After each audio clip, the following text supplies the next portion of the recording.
बिस्मिल्लाहिर्रहमानिर्रहीम। तो जी अस्सलाम वालेकुम। आज हम स्टार्ट करेंगे स्टाइकोमेट्री चैप्टर में जो न्यूमेरिकल्स है मेन न्यूमेरिकल्स उसको हम डील करेंगे। सबसे पहला न्यूमेरिकल क्या कहता है, calculate the numbers of moles in 60 grams of sodium hydroxide. ये कहता है कि आपके पास 60 ग्राम सोडियम हाइड्रोक्साइड है तो मुझे बताइए कि इसमें नंबर ऑफ मोल्स कितने होंगे। तो अगर आपने फार्मूले पढ़े हैं तो आपके लिए बहुत ही आसान होगा। तो याद रखना, मोल्स को हम रिप्रेजेंट करते हैं बाई स्मॉल एन से रिप्रेजेंट करते हैं, ठीक है। इसके लिए जब भी मैं फार्मूले में मोल्स का फार्मूला लिखूंगा तो मैं इसके लिए एन लिखूंगा, ठीक है। तो moles is equal to mass in gram divide by molar mass, ठीक है, डिवाइड बाई मोलर मास।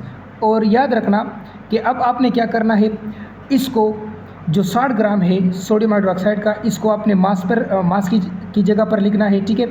मास की जगह पर आपने क्या लिखना है, 60 ग्राम, और डिवाइड बाई ये जो मोलर मास है, ये आपको खुद पता होगा कि सोडियम हाइड्रोक्साइड का मोलर मास कितना है। पहले तो मास इन ग्राम था जो आपको क्वेश्चन में दिया गया है, मोलर मास आपको खुद पता होना चाहिए। तो सोडियम कितना है 23, प्लस ऑक्सीजन कितना है 16, प्लस हाइड्रोजन कितना है 1, तो ये आपके पास बनता है 40।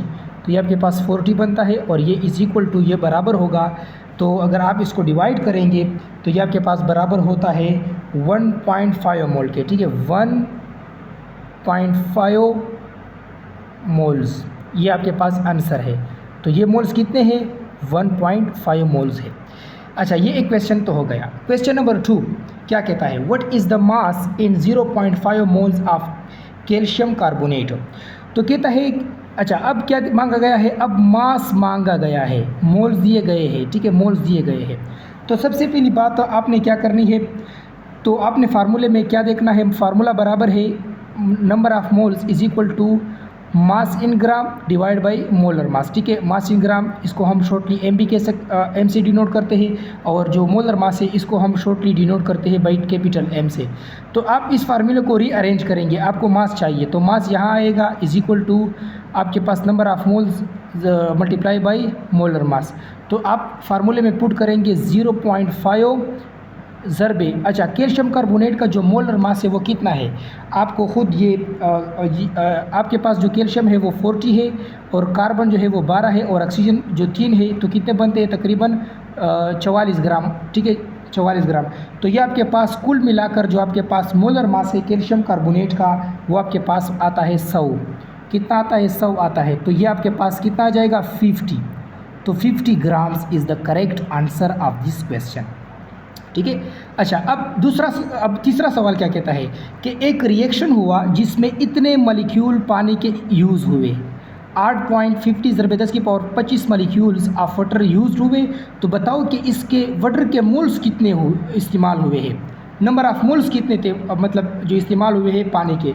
तो याद रखना, सिंपल फार्मूला है number of moles is equal to number of particle. तो moles is equal to number of particles, ठीक है, इसको आप मोल कहोगे, ठीक है। ये नंबर ऑफ मोल नहीं है, सॉरी, ये मोल्स है, ठीक है। Moles is equal to number of particles divide by Avogadro particles. Avogadro particles आपको पता है कितने हैं।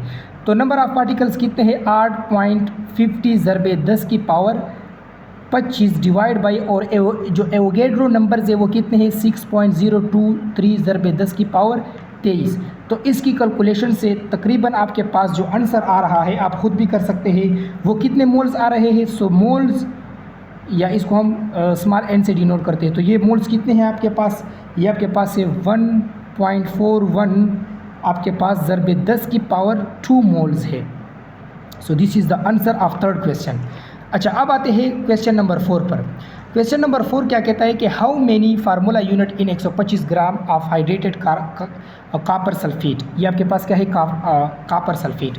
तो याद रखना, ये आपसे क्या कह रहा है, तो इसके लिए एक फार्मूला आता है, ये फार्मूला इस्तेमाल होता है, लेकिन यहाँ पर नंबर ऑफ पार्टिकल की जगह पर आप क्या लिखोगे, फार्मूला यूनिट्स, यहाँ पर आप इसमें ऐड कर दोगे। So n is equal to formula units ठीक है, सिर्फ इसकी जगह पर आप फार्मूला, बाकी सेम फार्मूला है, डिवाइड बाई एवोगाड्रो नंबर्स। तो आपको क्या आपसे ये क्या मांगा गया है, हाउ मेनी फार्मूला यूनिट्स। तो फार्मूला यूनिट्स यहाँ पर आएगा इज इक्वल टू आपके पास मोल्स और एवोगाड्रो नंबर। अब आपको कॉपर सल्फेट के मोल्स अलग से फाइंड करने होंगे। तो अब मेरे पास जो आ रहा है, मैं क्योंकि टाइम की शॉर्टेज है तो मैं यहाँ पर लिख लेता हूँ कि इसके जो मोल्स आ रहे हैं 125 gram of hydrated copper sulphate के जो मोल्स आ रहे हैं वो तकरीबन आ रहे हैं 0.5 मोल्स। तो यहाँ पर आप क्या कर दोगे 0, सो आपके पास आएगा फार्मूला